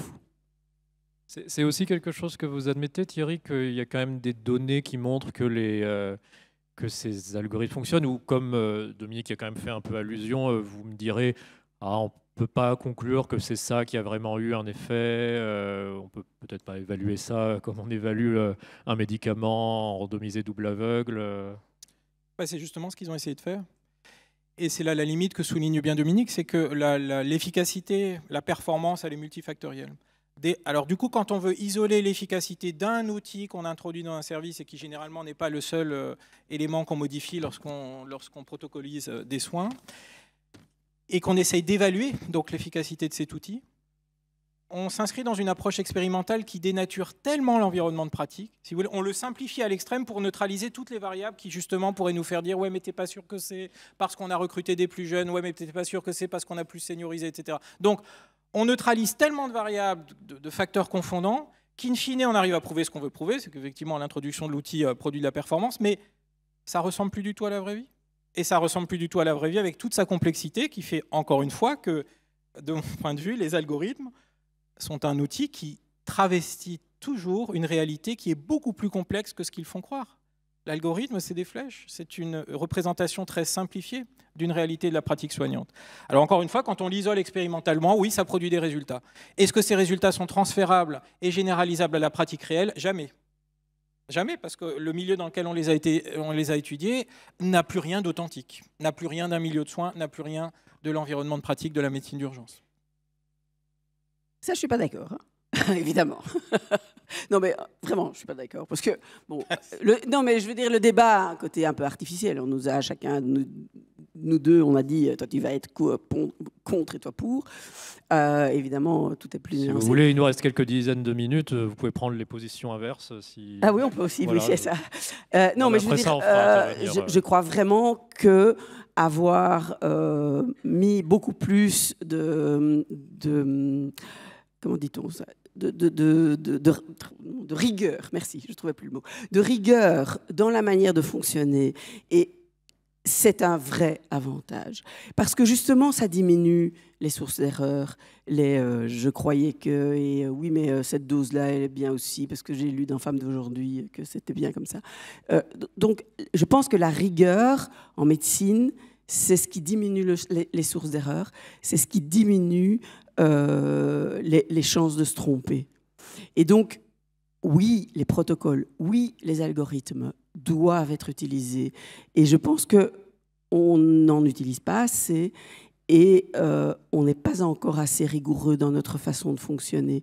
Parce que ça demande, d'abord, parce que ça demande beaucoup de travail, je peux vous dire, hein, produire les guidelines comme on vient de faire, c'est 5 ans de travail, c'est un travail de dingue. Et donc, oui, tout ça est extrêmement time-consuming et ça demande vraiment beaucoup de choses. Et une des grosses difficultés, c'est que, en particulier les médecins, ce sont des individualistes forcenés. Ils veulent toujours être les rois du monde, tous. Et donc, appartenir à une collectivité mondiale, je dirais, c'est très compliqué. On a tous des différences. Oui, mais chez nous, on a ceci qui fonctionne mieux. Et chez nous, il y a... Mais... Il y a un refus de la standardisation. Ah, c'est très, très, très compliqué, la standardisation. Or, la standardisation, on va devoir y passer parce que c'est elle qui va permettre de diminuer les erreurs. Vous savez, tu parlais des erreurs. Hein, il y en a effectivement... Alors, toi, tu parlais des erreurs de raisonnement. Il y a d'autres articles qui montrent que plus de 80% des erreurs sont liées à des erreurs de connaissance et de communication. Parce que la communication est mal faite, ou elle est erronée, ou elle est mal comprise, ou les messages ne passent pas bien. Donc, on peut toujours tourner les choses différemment. Mais, et ça, là, je n'ai plus rien à voir avec le fait qu'on m'a demandé ou pas demandé. Je suis persuadée qu'il faut être beaucoup plus rigoureux dans nos pratiques. Et quand je dis beaucoup plus rigoureux, parfois je dis aux gens, il faut être professionnel. Et être professionnel, c'est être rigoureux et ne pas laisser la place à « moi je préfère ça » ou le hasard, et être vraiment dans quelque chose qui soit le plus standardisé possible. Là, on est effectivement en opposition frontale. Quoi, hein, parce que, mais ça, je pense que oui. Parce que je ne pense pas que la qualité passe par la standardisation, pour la bonne et simple raison que standardiser des soins, c'est impossible. C'est impossible, mais c'est sans doute qu'on est aussi issu d'une littérature différente. Moi, j'ai en tête une étude de 2017 qui montrait justement que les stratégies de réduction des biais cognitifs dont tu parles là, sous-tendues par la protocolisation à l'extrême, ne montrent pas d'amélioration significative de la performance. Parce qu'encore une fois, un outil déconnecté d'un raisonnement qui l'inclut dans une démarche plus globale, dans une démarche de collaboration interprofessionnelle, se retrouve comme étant un outil parmi d'autres, c'est-à-dire une ressource externe parmi d'autres qui est plus ou moins bien utilisée. Et en dehors de ça, tu as beaucoup parlé de l'adrénaline et c'est un sujet qui est absolument passionnant parce que c'est sans doute, même si ça repose uniquement entre guillemets sur des conférences d'experts, l'une des prises en charge, l'arrêt cardiaque et l'injection de l'adrénaline qui est la plus standardisée au monde et depuis extrêmement longtemps. Or, et ça rejoint ce que vous disiez à l'instant, la plupart des médecins ne font pas comme c'est marqué dans les guidelines. On a publié une étude il y a quelques années maintenant sur l'utilisation de l'adrénaline au SAMU 67. 90% des médecins font autrement. Ils les connaissent par cœur, les recommandations internationales de l'ILCOR, mais ils font différemment. Ça veut dire que même quand la procédure est là, ça ne veut pas dire que les pratiques seront standardisées. Mais ça, c'est quand même fort inquiétant. J'ai pas Parce dit que, par exemple, pour l'adrénaline, on a bien montré que si l'intervalle de temps entre 2 doses d'adrénaline n'était pas respecté, trop courte en particulier, eh ben, les gens mourraient plus. Et ça, je suis bien d'accord avec toi, ça arrive. Hein. Effectivement, ça arrive. Moi, je me souviens d'être une fois rentré dans mon unité, donc comme ça, je jette l'opprobre chez moi, en disant, vous en êtes à combien de temps? 6 minutes. Arrêt cardiaque, on parle de ça. Et vous avez donné combien de doses d'adrénaline? 6. Bon, là, il y a quelque chose qui ne va pas, les gars. Hein. Donc, bah, tu vois, on est d'accord. Parce que ça, c'est pas bon pour la santé, hein, donner trop d'adrénaline. Je pense que vous êtes d'accord sur l'adrénaline. Sur la question de la standardisation, vous avez une vraie différence de principe. Mais là, j'ai l'impression qu'on va se heurter de toute façon à cette question difficile de l'évaluation. Il nous reste moins de 20 minutes et je suis sûr qu'il y a plein de médecins individualistes dans le public qui vont vouloir participer, ou des non-médecins qui sont au 35. Ou des non-individualistes. Alors, est-ce que quelqu'un veut prendre la parole? On va vous faire passer un micro.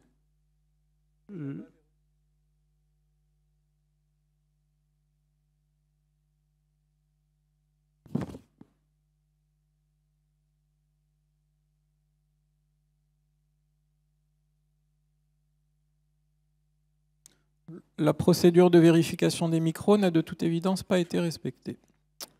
Et voilà le résultat. Elle était facile. Oui, merci pour ce débat passionnant.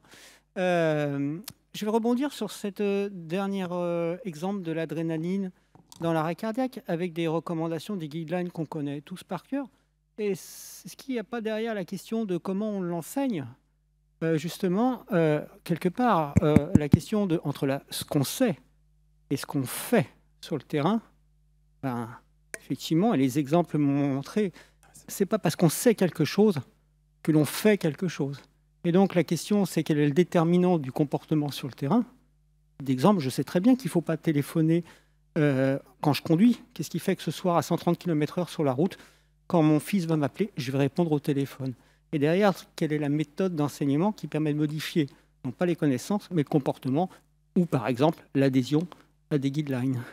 Et on pourrait comparer, par exemple, les méthodes d'enseignement utilisées de façon très caricaturale dans la FGSU versus les méthodes utilisées dans, par exemple, le RAMP, qui sont peut-être un peu différentes, on va dire. Est-ce que vous voulez nous dire aussi concrètement, peut-être que je déforme votre question? Bon, rigolez pas, enfin... Il essaye de gagner du temps, là, à mon avis. Non, je suis sûr qu'il y aura d'autres questions dans le public. Au contraire, je suis en train de vous en faire perdre. Moi, ce que je réagis, la manière dont je perçois votre question, mais peut-être que je la perçois à côté, c'est aussi, est-ce qu'il faut dans l'enseignement de ce que l'on doit faire, est-ce qu'on doit, dans le cas de l'adrénaline, utiliser ou pas l'adrénaline, est-ce qu'on doit enseigner pourquoi on en arrive à la conclusion qu'il faut ou qu'il ne faut pas l'utiliser, ou est-ce qu'il faut rester sur un enseignement purement comportemental? Je ne sais pas si je déforme ce que vous avez en tête. La question, c'est de se poser en termes d'apprentissage, de se dire, finalement, quand on fait de la formation, ce que je veux, c'est pas que les gens apprennent quelque chose, c'est je veux modifier leur comportement. Et comment faire, quelle méthode pédagogique utiliser pour modifier leur comportement? On sait tous qu'il faut faire de l'adrénaline toutes les, je dis pas de bêtises, 4 minutes, c'est bon, c'est bien ça? 3 à 5, très précisément. 5. Vous voyez, j'ai fait un résumé. La question, c'est comment faire sur le terrain, quand je suis en situation, avec une multitude d'informations qui arrivent autour de moi, pour effectivement le faire entre 3 et 5. Parce que je sais parfaitement qu'il faut le faire. Mais comment entraîner, en tant que formateur, comment je vais former les gens pour arriver à ce résultat? Est-ce qu'il faut qu'ils aient l'algorithme affiché au mur? Est-ce qu'il faut de plus en plus, on parle d'aide cognitive avec des outils qui arrivent, qui vont toutes les 3 minutes sonner pour dire, etc. Ou est-ce que c'est dans ma méthode d'enseignement qu'il va falloir que j'intègre un certain nombre de choses. Dominique, je vois que vous agitez la tête. Alors, ce que j'ai envie de dire, c'est, et peut-être que là, c'est aussi une façon de te donner raison, c'est qu'il faut d'abord que les utilisateurs de ces algorithmes soient convaincus du bien fondé de ce qu'on leur raconte. Et donc ça, c'est certainement ne pas prendre les gens pour des idiots et leur dire c'est comme ça, parce que ça c'est dommage. Et on peut justifier, expliquer, et c'est important. Mais aussi, je pense que c'est parce qu'on leur enseigne peu de rigueur. Et si on enseigne la rigueur, et ça c'est beaucoup plus important encore, les aînés montrent l'exemple de la rigueur, ils feront la même chose que ce qu'on leur montre. Et donc, le role model des aînés est fondamental. Or, beaucoup de gens de nos générations et peut-être encore des générations d'avant n'ont pas voulu accepter ce modèle plus rigoureux parce qu'ils avaient toujours fait comme ça et que ce n'étaient pas des petits jeunes qui allaient leur apprendre la médecine alors qu'ils avaient toujours fait comme ça. Et donc, c'est très compliqué d'avoir des modèles, des seniors, qui disent qu'ils vont faire autrement que ce qui a été publié parce qu'ils savent mieux que les autres. C'est très difficile de comprendre alors quelle est l'importance de la chose. Donc, moi, je suis vraiment... Et pour ça, et en particulier pour la réanimation, parce que c'est certainement là qu'on a le besoin de plus de rigueur, mais je peux vous assurer que chez moi, dans les unités où on réanime, c'est-à-dire les soins intensifs, la réanimation et les urgences, vous pouvez venir voir à n'importe quelle heure du jour et de la nuit, on dirait un ballet qui sort du rampe, hein. Et les gens disent, et c'est moi le team leader, et moi je suis le A, et moi je suis le B, et moi je suis le C, et tout le monde fonctionne comme ça. Mais moi aussi. Et donc quand je montre l'exemple, je fais comme les autres. Et quand je rentre dans une scène de réanimation, je demande qui est le team leader, ou je dis, c'est moi le team leader. C'est un exemple, hein, mais je veux dire, il faut montrer l'exemple. On ne peut pas enseigner. Vous savez, c'est faites ce que je dis, mais pas ce que je fais, et ça ne fonctionne pas. Et si quelqu'un ne le fait pas bien, qu'est-ce qui lui arrive? Si quelqu'un ne fait pas bien, oui. Nous avons toujours des débriefings, et donc on va en rediscuter, bien entendu, mais on ne tape pas sur les gens au moment de la réanimation.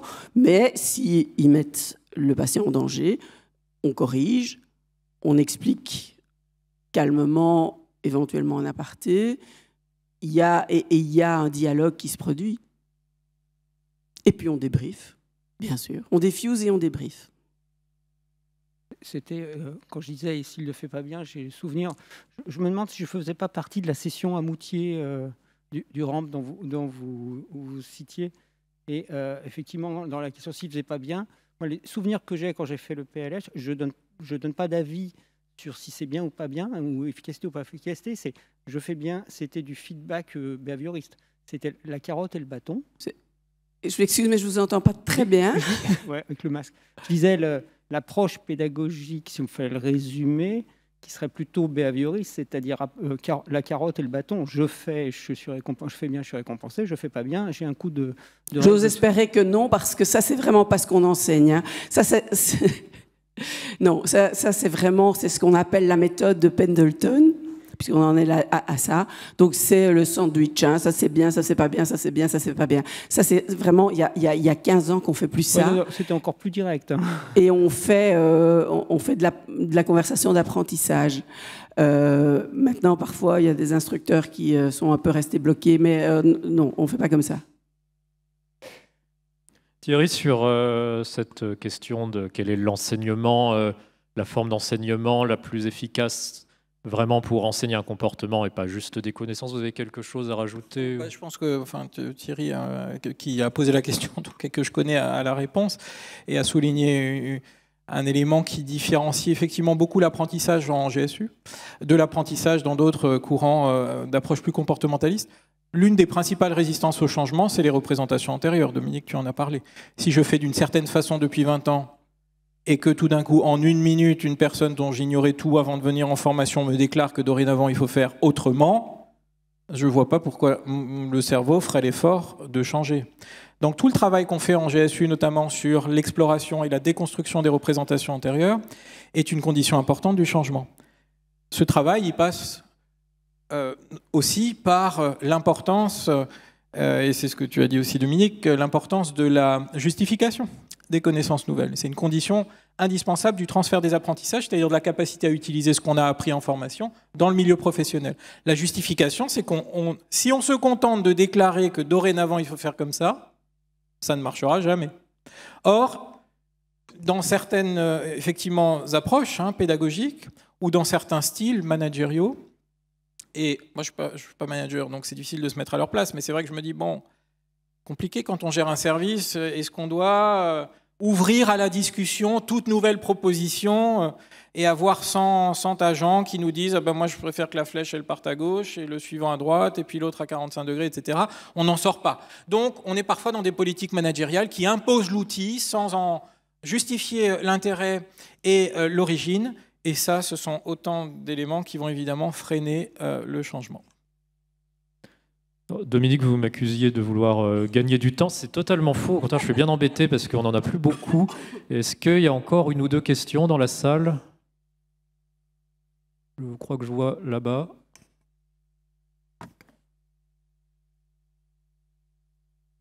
Bonjour et merci. J'aurais voulu savoir si il avait été évalué la rentabilité en termes de temps investissement entre les comportements par algorithme et les comportements par acquisition du raisonnement.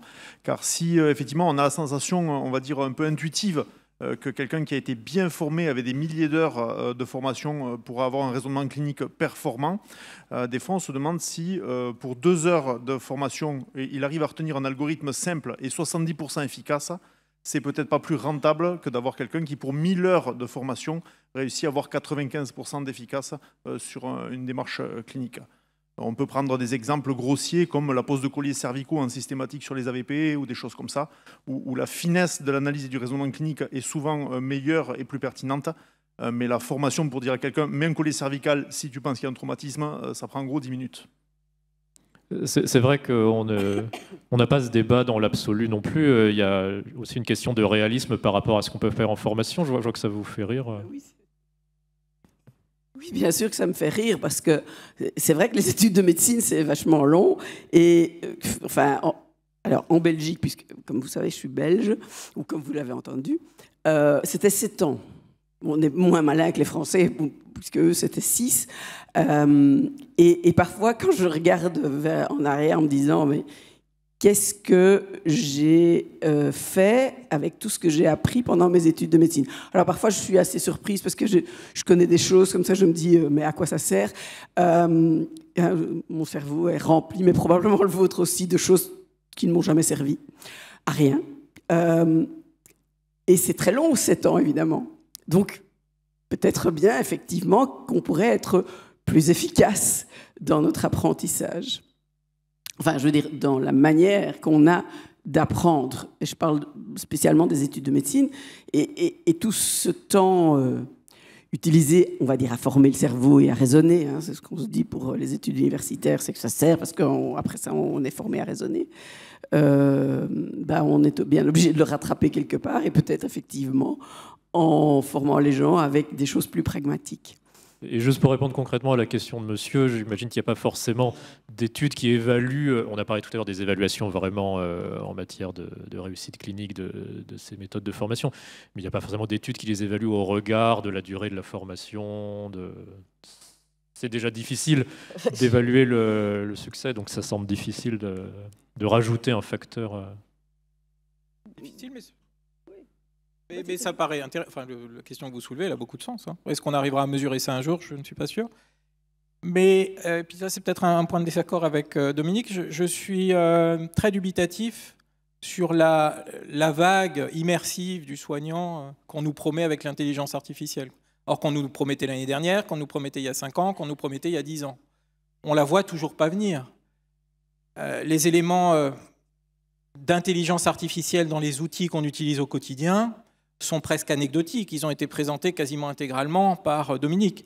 Mais ce n'est pas du tout ça que visent les géants de l'informatique. Eux, dans leur esprit, ils s'inscrivent dans un courant qui considère que 15% d'erreurs, quand on est dans la posture du soignant, c'est bien trop, on ne peut qu'être d'accord avec eux, et que donc il faut, à chaque fois que c'est possible, remplacer la décision humaine par une décision machine.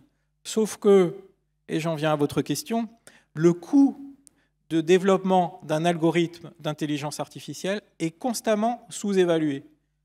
Un outil d'intelligence artificielle, il apprend de façon expérientielle, exactement comme l'être humain. Sauf qu'il ne peut pas apprendre de n'importe quelles expériences.